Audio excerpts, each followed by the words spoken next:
Buenos días, Dios le bendiga a mi amado hermano, persona que quizás pueda ver este video. Hoy voy a seguir con la secuencia de enseñanzas que tiene Dios para nosotros acerca de el diácono y el diaconado.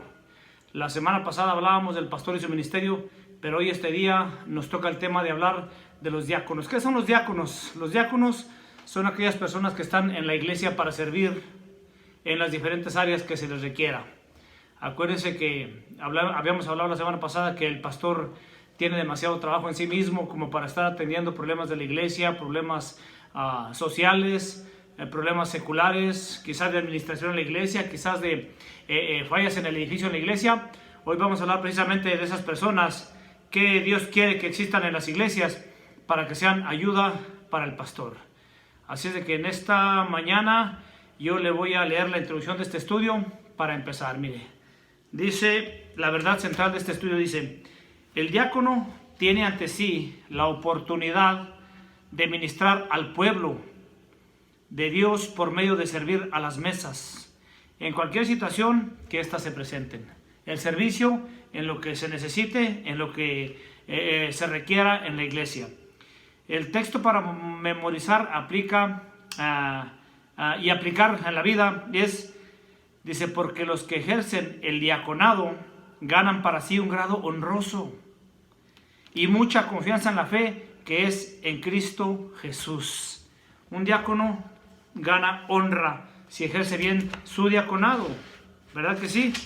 Vamos a empezar ahora nuestro estudio con la ayuda de Dios y la guía del Espíritu Santo. Vamos a hablar de en dónde se inicia el diaconado. ¿Cuál fue el punto en la historia en donde se necesitaban diáconos? ¿Por qué se necesitaban los diáconos? Si se necesitaban, si era nada más una imposición de hombre o ya venían en el plan de Dios para servir a la iglesia. Mire, vamos a ver al libro de los Hechos, creo que usted debe conocerlo, pero vamos a leerlo, capítulo 6 y versículos del 1 al 5. Vamos a leer hasta el 7, por favor. Dice, en aquellos días, como creciera el número de los discípulos, hubo murmuración de los griegos contra los hebreos, de que las viudas de aquellos, o sea, de los griegos, eran desatendidas en la distribución diaria. Había disensión de personas, había prioridades, había no un trato igualitario a todas las personas. Entonces dice, los 12, está hablando aquí de los 12 apóstoles, convocaron a la multitud de los discípulos y dijeron, no es justo que nosotros dejemos la palabra de Dios para servir a las mesas. No es justo, dijo. Buscad pues entre vosotros hermanos, dice, a 7 varones de buen testimonio, llenos del Espíritu Santo y de sabiduría, a quienes encarguemos ese trabajo, y nosotros persistiremos en la oración y en el ministerio de la palabra. Agradó la propuesta a toda la multitud y eligieron a Esteban, varón lleno de fe y del Espíritu Santo, a Felipe, a Prócoro, a Nicanor, a Timón, a Parmeas, a Nicolás, prosélito de Antioquía, los cuales presentaron ante los apóstoles, quienes orando les impusieron las manos, y crecía la palabra del Señor, y el número de los discípulos se multiplicaba grandemente en Jerusalén. También muchos de los sacerdotes obedecían la fe. Aquí estamos viendo que hubo un momento en que los apóstoles, la iglesia creció a un grado de que no era suficiente 12 apóstoles, o quizás hoy hay iglesias donde tienen 12 pastores, 12 obispos o 12 pastores. Por la cantidad de miembros que tienen es necesario que crezca. En esta situación le pasó lo mismo a los 12 apóstoles, que creció el número en gran manera. Acuérdese que hubo un momento en que se convirtieron 5,000, otro momento en que se convirtieron 3,000, ya eran 8,000 personas las que tenían que ser ministradas por 12 personas, era demasiado trabajo. Así es de que hubo la necesidad de decirle a la misma congregación, escojan entre ustedes 7 varones de buen nombre, de buen testimonio, llenos del Espíritu Santo, llenos de sabiduría, para que puedan llevar a cabo la obra que se les va a encargar. ¿Cuál era? Atender los problemas sociales, atender los problemas del edificio quizás, atender los problemas de la distribución de los bienes, porque acuérdense que en ese tiempo tenían todas las cosas en común y todos deberían de gozar de la misma parte. Así es de que, ¿dónde se originó? Ahí, en Hechos 6, capítulo 1. es donde habla la Biblia del diaconado, también donde inició el diaconado. ¿Qué significa la palabra diácono? La palabra diácono con K viene del griego, significa siervo o ministro. ¿En dónde habla de los diáconos la Biblia? Mire, le voy a dar una lectura, 2 Corintios capítulo 6, versículo 4, ahí mismo 2 Corintios capítulo 11 y versículo 23, y 1 Timoteo 3, 4, que es lo que vamos a estar viendo hoy, y Colosenses 1, 7. En estos versículos de la Biblia habla del diácono en la Biblia. Le decía, el significado es siervo o ministro. En esta lectura que acabamos de leer nos narra de los problemas que existieran en ese tiempo acerca de la inequidad en el trato hacia los congregantes, la forma en que se distribuían los bienes. Entre ellos, al parecer, estaban descuidando las viudas de los griegos y estaban dándole prioridad a las de los hebreos, obviamente. Dice, nos narra de las quejas que había. Hubo una convocación, como le decía, de parte de los apóstoles, y es donde empezaron a pedir ayuda para el pastorado. Dice, no debemos dejar la palabra de Dios por servir a las mesas, dijeron los apóstoles. No puede ser, no es correcto que dejemos la palabra de Dios por servir a las mesas y nos olvidemos de la palabra de Dios. Acuérdense que el diácono está para ayudar en la membresía, en la nueva membresía, darle seguimiento, tomar su nombre, su teléfono, porque no es posible que el pastor ande diciendo eso, predicando, y luego estar cuidando a ver quién llega para ir a agarrar su número de teléfono. Para eso están los diáconos, para darle mantenimiento al edificio, como le decía, para la administración de los diezmos que entran, de las ofrendas, ver que se distribuyan correctamente, que se gasten en la obra de Dios, en lo que debe de ser lo correcto. Y también, obviamente, en poner disciplina en la iglesia. Para eso están los varones que se hayan escogido en la iglesia. El trabajo del pastor, ¿cuál es? Hablábamos la semana pasada que él necesita tiempo para estar en contacto con la palabra de Dios, buscar el pan que necesitamos usted y yo, buscar el mensaje de Dios que tiene para nosotros, buscar el alimento que necesitamos para seguir adelante en nuestro caminar. ¿Verdad que sí? Ese es el trabajo de estar en contacto con la palabra de Dios, buscando sabiduría del Espíritu Santo y buscándola, como dice Santiago. En Santiago 1.5 dice, si alguno está falto de sabiduría, pídale a Dios, el cual le da abundantemente y sin reproches. Luego de que se convocaron estos 7 varones por el mismo pueblo, el pueblo los escogió.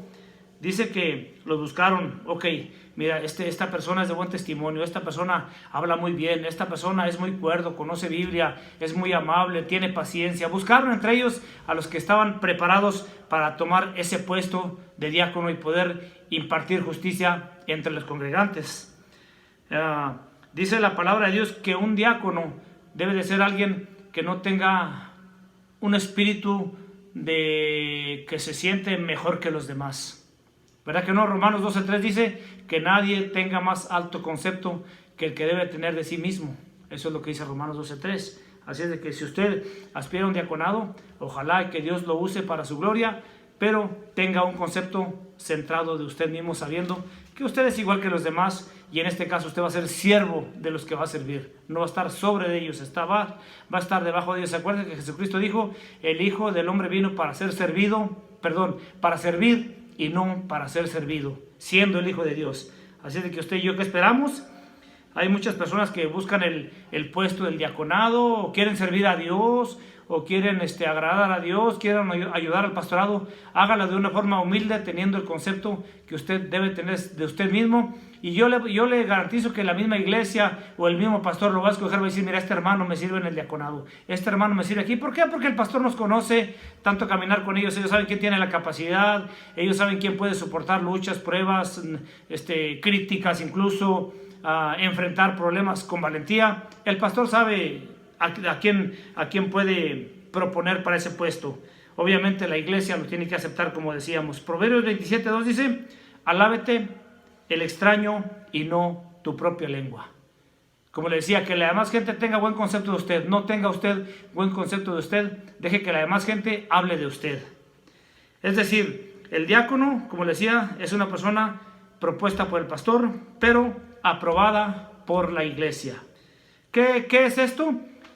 No sé si usted en su caminar en el mundo cristiano o en su caminar cristiano, cuando han propuesto diáconos, cuando han propuesto asistentes de pastor o pastores, lo pasan enfrente de la congregación. Y si usted tiene algún problema por el cual ese hermano no debe tomar ese puesto, usted puede decir, ¿sabe qué, pastor? Pues no, esta persona no es así.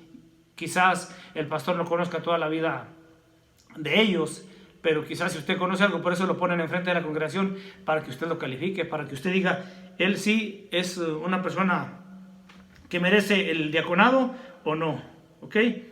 Los requisitos: lleno del Espíritu Santo, lleno de sabiduría, para que pueda hacer el trabajo que le ha sido encomendado o que le vaya a ser encomendado, que es el de servir. Definitivamente un puesto de diácono tiene que ser una persona que tenga un espíritu de servicio, que le encante servir.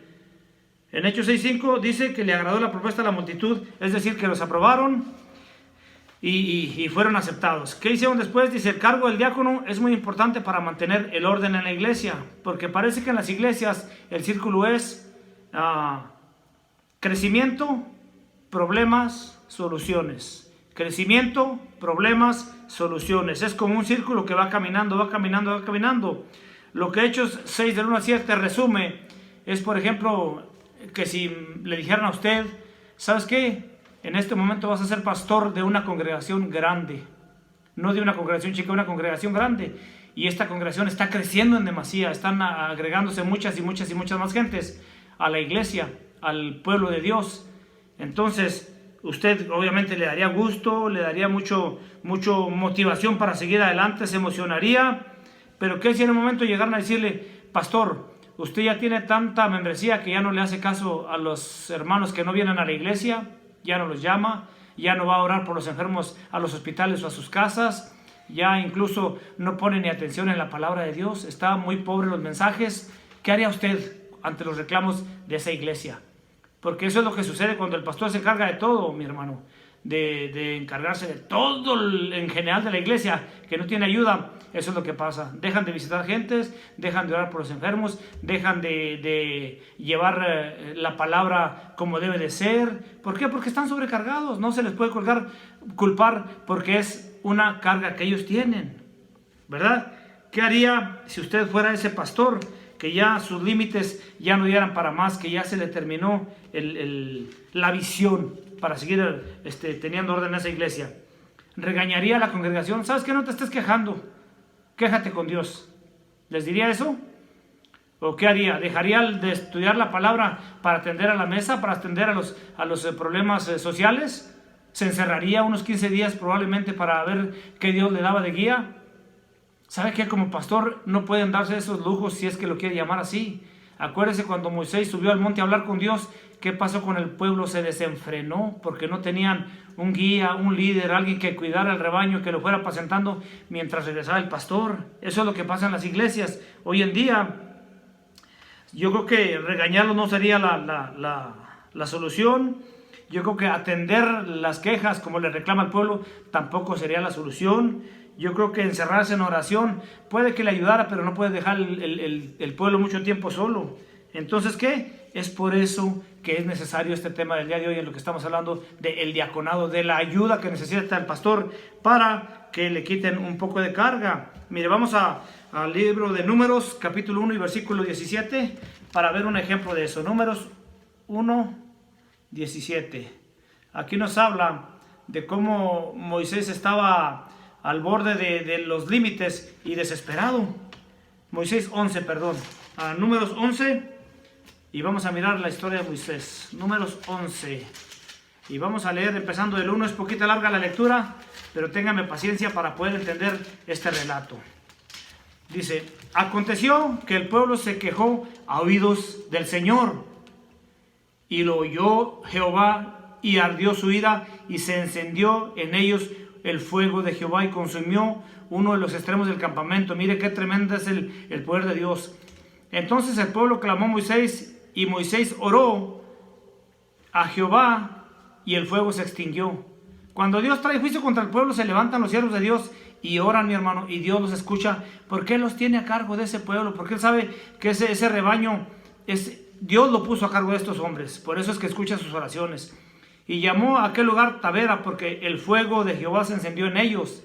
Y la gente extranjera que se mezcló con ellos tuvo un vivo deseo, y los hijos de Israel también volvieron a llorar y dijeron, ¿quién nos diera a comer carne. Querían carne, no estaban contentos, estaban disconformes. Y luego decían, nos acordamos del pescado que comíamos en Egipto de balde. ¿Será cierto que se le comían de balde? ¿Era gratis el pescado que le daban en Egipto? Los pepinos, los melones, los puerros y las cebollas y los ajos. Ahora nuestra alma se seca, mire pobres, pues nada, sino este maná ven nuestros ojos. Querían pescado, querían pepinos, melones, puerros, cebollas y ajos. Y el maná que Dios les mandaba del cielo, decían, pues todo lo que vemos es ese maná. Despreciaban la comida que Dios les daba. Y el maná, dice, era como semilla de culantro y su olor como olor de bedelio. El pueblo se esparcía y lo recogía y lo molía en molinos o lo mojaba en morteros y lo cocía en caldera y hacían tortas. Su sabor era como sabor de aceite nuevo. Dice el 9, y cuando descendía el rocío sobre el campamento de noche, el maná descendía sobre él. Mire, caía el rocío, luego caía el maná. Y oyó Moisés al pueblo que lloraba por sus familias, cada uno a la puerta de su tienda, y la ira de Jehová se encendió en gran manera. También le pareció mal a Moisés, o sea, también Moisés se enojaba. Y dijo Moisés al Señor, a Jehová, ¿por qué has hecho mal a tu siervo? Ya reclamándole Moisés a Dios. ¿Y por qué no he hallado gracia en tus ojos, Señor? ¿Por qué me pones en este lugar? Que has puesto la carga de todo este pueblo sobre mí. Aquí vemos a un pastor desesperado, a un pastor ya cansado, a un pastor ya frustrado con tanta carga de la iglesia y sin ayuda, llevando él solo la carga. Le decía, concebí yo a todo este pueblo, mira, reclamándole Moisés a Dios, lo engendré yo para que me digas, llévalo en tu seno como lleva la cría al que mama a la tierra de la cual juraste a sus padres. ¿De dónde conseguiré yo carne para dar a todo este pueblo, Señor? ¿De dónde voy a agarrar carne? ¿Por qué lloran a mí diciendo, danos carne, que comamos? No puedo yo solo soportar a todo este pueblo que me es pesado en demasía. ¿Qué ve usted ahí, mi hermano, en Moisés? Reclamando a Dios, no puedo, Señor, yo solo llevar todo el peso. Es mucho para mí solo. Y si así tú lo haces conmigo, yo te ruego que mejor me des muerte. Si he hallado gracia en tus ojos y que yo no vea mi mal. Miren, Señor, mejor llévame contigo. Aquí ya no puedo, es mucha carga. Ya es demasiado para mí. Entonces Jehová respondió a Moisés, reúneme 70 varones de los ancianos de Israel, que tú sabes que son ancianos del pueblo y sus principales, y tráelos a la puerta del tabernáculo. Mire, Moisés le dio instrucciones a Dios. Aunque Dios conocía el corazón de cada uno de aquellos hombres, le dio a Moisés el poder de escoger 70 varones que él supiera que eran príncipes, que eran gente de respeto, que eran gente de buen nombre. Dice, y esperen ahí contigo, y yo descenderé y hablaré ahí contigo, y tomaré el espíritu que está en ti, y pondré en ellos, y lo pondré en ellos, o sea, de tu mismo espíritu voy a poner en ellos, porque a mí me agrada el espíritu que tienes, Moisés, es lo que le estaba diciendo, y llevarán contigo la carga del pueblo, y no la llevarás tú solo. Mire el apoyo de Dios, cuando un siervo va a Dios y le dice, Señor, ayúdame por favor, porque ya no puedo. ¿Sabe qué? Él tiene la ayuda perfecta que usted necesita. Solamente dígale, Señor, ya no puedo, es mucho para mí. ¿Y de dónde salen esas ayudas? De este tema que estamos tratando, del diaconado. El diaconado es muy importante para mantener el orden en la iglesia, para ayudar al pastor en todos los problemas y dejarle tiempo al pastor para que él pueda dedicarse a escudriñar la palabra y a buscar la conexión con Dios. Porque los problemas, mire, Salomón decía en el libro de Eclesiastés, que el trabajo era vanidad, que el trabajo era aflicción, que él tuvo de todo, que él tenía viñas, tenía siervos, siervas, cantores, cantoras, tierras, tenía sabiduría, era un hombre más rico como no podía haber otro más, tenía de todo, y sin embargo él no estaba feliz, él no era feliz, porque la felicidad está solamente en Dios, ¿verdad que sí? No está ahí. Salomón decía, Señor, pues no, esto no es nada. No es nada, es vanidad todo lo que en este lugar pueda pasar. Y Moisés, vemos que estaba diciéndole a Dios, Señor, pues mejor llévame contigo. ¿Para qué me das toda esta carga? Pero la ayuda de Dios siempre llega a tiempo. ¿Qué vemos en los requisitos para el diaconado que Dios pide para servirle a Él. Primera de Timoteo, capítulo 3 y versículo 8, dice que deben de ser honestos. La palabra honesto, transparente, es una persona que es, como decimos nosotros, derecha, que no anda poniendo dos palabras a la misma vez. Honestidad, íntegro, integridad, ¿verdad que sí? Primera de Timoteo, le dije, capítulo 3 y versículo 8. Santo Dios, vamos a leerlo. Dice: requisitos de los diáconos. Los diáconos asimismo deben de ser honestos, sin doblez, no dados a mucho vino, no codiciosos de ganancias deshonestas, que guarden el misterio de la fe con limpia conciencia. También sean sometidos a prueba primero y entonces ejerzan el diaconado, y si son irreprensibles. Las mujeres asimismo sean honestas, no calumniadoras, sino sobrias, fieles en todo. Luego dice: los diáconos sean maridos de una sola mujer y que gobiernen bien sus hijos y sus casas, porque los que ejerzan bien el diaconado guardan para sí un grado honroso y mucha confianza en la fe que es en Cristo Jesús. Un diácono aprobado, un diácono que está listo para ordenar. Si ansiamos o si aspiramos al diaconado, mi hermano, aquí hay unos cuantos requisitos que debemos de tener para aspirar a ese puesto. Número 1, honestos, le decía. Eso significa ser dignos y respetables, sin doblez, que sea de una sola palabra. La palabra de Dios dice que tu sí sea sí y tu no sea no. Lo que es de más, del mal procede. Tiene que ser una persona que no sea hipócrita, que no diga una cosa y luego, que no piense una cosa y luego diga otra. Y esto pasa muy seguido, mi hermano, porque cuando estamos inconformes con algún otro hermano, tenemos la idea de comentar: ¿sabes qué? Pues el hermano la regó en esto, yo creo que debe haber hecho esto. ¿Sabe qué? Ahí ya estamos fallando. Y cuando hacemos una predicación es muy fácil brincar versículos para no sentirnos afectados a nosotros mismos. Pero aquí, como es estudio de escuela dominical y es enseñanza, tenemos que ir versículo por versículo y no podemos brincar los versículos, aunque nos daña a nosotros, aunque nos duela a nosotros. Debemos de tener una sola palabra y guardar. Dice el libro de Proverbios que el que encubre la falta busca amistad. Si vemos defectos de nuestros hermanos, yo creo que nuestra obligación es orar por él, exhortarlo, darle un consejo, pero nunca andar criticando o chismeando alrededor de lo que el hermano hizo o no hizo, porque eso para lo único que sirve es para destrucción, para traer división. Dice: no dados al mucho vino. Aquí hay un tema que pudiéramos hablar de él, porque dice que no dados a mucho vino. Parece como que la palabra de Dios nos da la opción de que sí tomemos poquito vino. Mire, usted y yo sabemos que el vino es una sustancia que nos hace hacer cosas que normalmente no haríamos en nuestro sano juicio. ¿Por qué dice aquí que no dados a mucho vino? Está viendo en los requisitos que son para el pastor, y a los pastores sí dice no dados al vino. Pero a los diáconos como que les da la opción. No, mi hermano, usted sabe que el vino nos trae puras desgracias. El vino no trae nada bueno. El vino es, dice, como dice el Proverbios, que te hace ver cosas raras, te hace ver visiones, te hace que te tambalees, te hace que tu boca hable sandeces. O sea, no es bueno el vino. Imagínese en un diácono de una iglesia andar tomando vino y luego hacer todo este tipo de desfiguros para mal testimonio. Sería terrible para una iglesia. Yo le diría no dados al vino, no dados al mucho vino.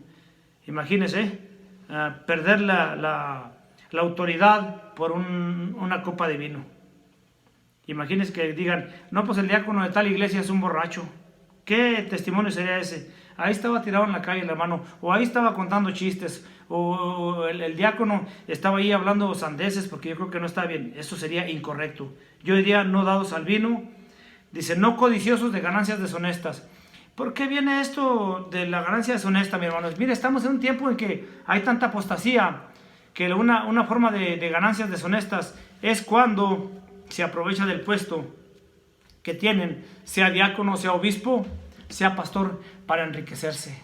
Eso es tremendo, el buscar vivir del Evangelio. Yo creo que de una forma honesta está bien, pero el querer enriquecerse o querer nada más vivir del Evangelio sin tener amor a la obra, sin tener amor a las almas, eso es incorrecto. Ganancias deshonestas. Otra cosa de las ganancias deshonestas es que cuando a usted le dan un dinero para que lo gaste en la obra del Señor, lo gaste sabiendo que ese dinero es de Dios.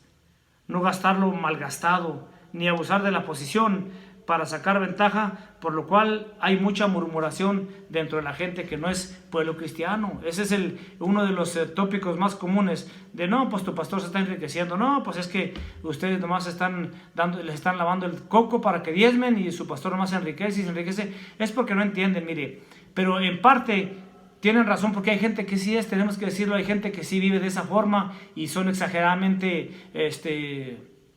codiciosos del dinero. Hay una historia que me ilustra esto, de cuando Elías, el profeta, tenía a su siervo Gehazi, ¿se acuerda? Aquel siervo de cuando fue el sirio, el Naamán, a que fuera sanado de su lepra, que le quería pagar no sé cuántas cosas al profeta por haberlo sanado, y el profeta le dijo, no, yo no te voy a agarrar nada. Luego dicen que Gehazi, cuando se fue, dijo, no, no lo dejo ir. Y fue, le dijo, ¿sabes qué? Dice mi señor que siempre sí, que le des tantas mudas de ropa y que si le puedes dar esto, porque sabes que llegaron dos jóvenes y necesitan y esto y lo otro. ¿Y sabe qué es lo que pasó con ese siervo? Cuando llegó con Eliseo, Eliseo le dijo, ¿por qué has hecho esto? ¿Es tiempo ahorita de estar haciendo dinero? ¿Es tiempo de estar agarrando dádivas? No, es tiempo de estar sembrando la palabra, mostrando el poder de Dios. Dijo, ahora por eso que has hecho, la lepra que tenía él, se te va a pasar a ti. Qué tremendo, mi hermano. ¿Por qué? Porque tuvo un poco de avaricia. A lo mejor había servido bien 10, 15, 20 años y en ese momento de debilidad perdió la bendición que tenía porque codició lo que no era aceptable. Por eso aquí dice, no codiciosos de ganancias deshonestas. Él abusó de su posición como ayudante de Elías para tomar ventaja de esto, lo cual no le agradó ni a Elías ni a Dios. Primera de Timoteo 6 del 3 al 5. Vamos ahí. Primera de Timoteo capítulo 6 versículos del 3 al 5 y vamos a leerlo. Dice, no dado al vino, no pendenciero, no codicioso de ganancias deshonestas, sino amable, apacible y no avaro, que gobierne bien su casa y que tenga a sus hijos en sujeción con toda honestidad, pues el que no sabe gobernar su propia casa, ¿cómo cuidará de la iglesia de Dios? ¿Verdad que no? No un neófito, no una persona ignorante que cree saberlo todo y luego cae en la condenación que cayó Satanás. ¿En qué cayó? Que se creyó muy sabio y quiso ser más que Dios. O sea, no puede ser eso. Debemos recordar que para estos hombres hay castigo, mi hermano, y castigo tremendo para los que usan el evangelio como un negocio. Hay de aquel, dice el Señor, hay de aquel. El apóstol Pablo decía, a mí me ha sido necesidad impuesta y hay de mí si no predico el evangelio. Pero mire lo que dice Judas de este tipo de personas. Dice, capítulo 1, versículo 4, dice, porque algunos hombres han entrado encubiertamente, los que desde antes habían sido destinados para esta condenación, hombres impíos que convierten el libertinaje en la gracia de nuestro Dios y niegan a Dios, el único soberano, y a nuestro Señor Jesucristo. O sea, la gracia de Dios la convierten en libertinaje con tal de agarrar dinero. Sí, todo es bien, tú no te preocupes, tú eres salvo. No busques la santidad. No, sí, pero no seas exagerado. No, la palabra dice que sed santos porque yo vuestro Dios soy santo, buscadla. Y estos hombres dicen que convierten en libertinaje la gracia de nuestro Dios y niegan a Dios, el único soberano, y a nuestro Señor Jesucristo. Dice, mas quiero recordaros, ya que una vez lo habéis sabido, que el Señor, habiendo salvado al pueblo, sacándolo de Egipto, después destruyó a los que no creyeron en Él. Y mire, y a los ángeles que no guardaron su dignidad, sino que abandonaron su propia morada, los ha guardado bajo oscuridad en prisiones eternas para el juicio del gran día. Pone como ejemplo a Sodoma y Gomorra, también los pone como ejemplo.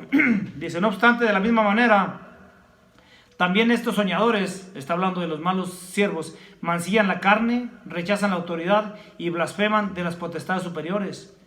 Dice, cuando el arcángel Miguel contendía con el diablo disputando por el cuerpo de Moisés, no se atrevió a proferir juicio de maldición, sino que dijo, el Señor te reprenda. Pero estos de los que estamos hablando blasfeman de cuantas cosas no conocen, y en las que por naturaleza se conocen, se corrompen como animales irracionales. ¡Ay, Señor! ¡Ay de ellos! Porque han seguido el camino de Caín y se lanzaron por lucro en el error de Balaam y perecieron en la contradicción de Coré. Y mira lo que dice, son manchas en vuestros ágapes, que comiendo impúdicamente con vosotros se apacientan a sí mismos, nubes sin agua llevadas de acá para allá por los vientos, árboles otoñales sin fruto 2 veces muertos y desarraigados, fieras ondas del mar que espuman su propia vergüenza, estrellas errantes por las cuales está reservada eternamente la oscuridad de las tinieblas. ¡Qué juicio tan tremendo, hermano! Así es de que esto del diaconado de servir a Dios es cosa seria, no es para enriquecerse, no es para hacer dinero, es para ganar almas y poner el nombre de nuestro Dios en alto. Por eso es que hay tanto requisito para llegar a ser un diácono, tomar las cosas en serio. Si hoy Jesucristo nos llamara a cuentas, a los que de alguna forma tenemos acceso a la administración de la iglesia, al dinero, ¿cómo saldríamos cuando Dios nos llame a cuentas? ¿Qué pasaría? ¿Qué hiciste con los diezmos de la iglesia? ¿Qué hiciste con las ofrendas de la iglesia? Yo creo que sacaría látigo y pasaría lo que en aquel templo donde dijo, han hecho de mi casa de oración una cueva de bandidos. Desgraciadamente, tenemos que decirlo, sí hay, pero también ¿sabe qué? Hay siervos buenos, hay siervos fieles que aman a Dios y que tienen temor de Dios y que guardan la palabra y que tienen temor de todo lo que está, los bienes que están en su mano. ¿Verdad que sí? Terrible es la descripción de los malos obreros. Pero tengo que decirlo, hermano, dentro del trigo hay cizaña. Dentro del bien existe el mal. ¿Verdad que sí? Solamente que tenemos que pedir a Dios discernimiento para estar en el lugar correcto. Señor, ¿quieres que arranquemos la cizaña? No. Es necesario que crezcan juntas. Cuando llegue ya el juicio, yo enviaré a mis obreros y apartarán el trigo en mis graneros y a la cizaña la atarán en manojos y serán echados al fuego. Será quemada. ¿Verdad que sí? Es algo serio, es algo que tiene que ponernos a recapacitar. Dice, por el contrario, en 1 Timoteo, capítulo 3 y versículo 13, nos muestra que hay 2 premios por ser buen diácono, buen servidor. Para el diácono gana un grado honroso, un grado de honra, mi hermano, un grado de honor delante de la congregación, bajo humildad, un grado que sube un poquito más arriba. ¿Y esto en qué le ayuda? Dice que le ayuda a tener confianza en usted mismo y a las promesas de Dios. Cuando usted se desenvuelve en la palabra de Dios y cuando usted empieza a tratar los temas que incumben al reino de Dios, usted va adquiriendo confianza, va adquiriendo sabiduría, va adquiriendo denuedo para hablar la palabra de Dios, discernimiento para saber qué está pasando alrededor suyo y sobre todo misericordia y madurez. ¿Verdad que sí? Felipe y Esteban fueron diáconos y luego después de ser diáconos llegaron a ser evangelistas al grado de que su nombre está en las Escrituras. Ahí está puesto el nombre de los que fueron diáconos, que es Felipe, el que evangelizó al etíope, y de Esteban, que a él no le importó que lo apedrearan, pero les dijo la verdad.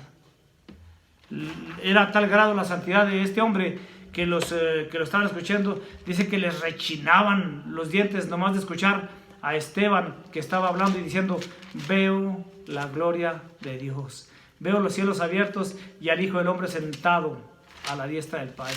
Mire, esos son los premios que Dios tiene para nosotros. Así es de que yo creo que tenemos que esforzarnos, mi hermano, y andad como hijos de luz, como dice Efesios 5:1. Dice, sed pues imitadores de Dios como hijos amados, y andad en amor, como también Cristo nos amó y se entregó a sí mismo por nosotros como una ofrenda agradable. Tenemos que buscar la presencia de Dios para poder caminar, mi hermano, para poder seguir adelante en este caminar que Dios nos ha puesto.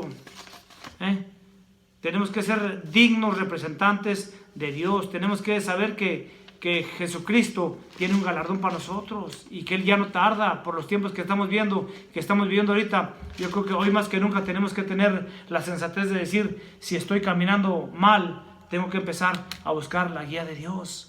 Tenemos tiempo, mientras estemos vivos, dice la palabra que hay esperanza. Ya muertos, ya no hay ninguna esperanza, mi hermano.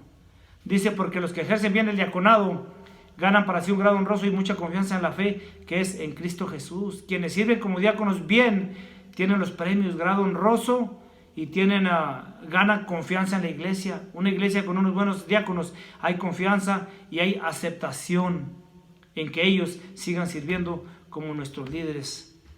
Así es de que en esta mañana pues voy a dejarlo con ese pensamiento, que busquemos servir a Dios, que si usted ha sido puesto como diácono de una iglesia, sea esa ayuda que el pastor necesita, y más que el pastor, sea esa ayuda que Dios necesita en ese lugar, en esa iglesia, que si Dios le dio ese lugar, luche, que busque la sabiduría de Dios, que busque la palabra de Dios para tener sabiduría y discernimiento. Pídale a Dios lo que necesite para llevar a cabo la obra que le ha sido encomendada. Así es de que en esta mañana, no sé en qué día le toque a usted mirar este video, pero le voy a encargar que siga viéndolo para que no pierda la secuencia de todas las escuelas dominicales que hemos estado escuchando. Los saludo, mi hermano, con todo mi corazón, los extrañamos, y pues debido a la contingencia que tenemos, una vez más estamos dando esta clase desde aquí, desde mi casa, que es su casa, y un abrazo a toda la congregación, un abrazo al pastor, a su esposa, y Dios me lo siga bendiciendo, y vamos a echarle ganas, que saliendo de esto regresamos con más fuerza. Así es de que por lo pronto en su casa ilústrese, busque a Dios, lea la palabra, si tiene un instrumento, alabe a Dios. Si quiere aprender un instrumento, póngase a practicar un instrumento, todo lo que sirva para que cuando regresemos de esta contingencia podamos servir a Dios con más confianza y con más amor, y sobre todo con más agradecimiento. Dios me lo bendiga esta mañana, mi hermano. La próxima semana, si no ha sucedido nada, estaremos aquí viéndonos para la próxima escuela dominical. Bendiciones a todos ustedes.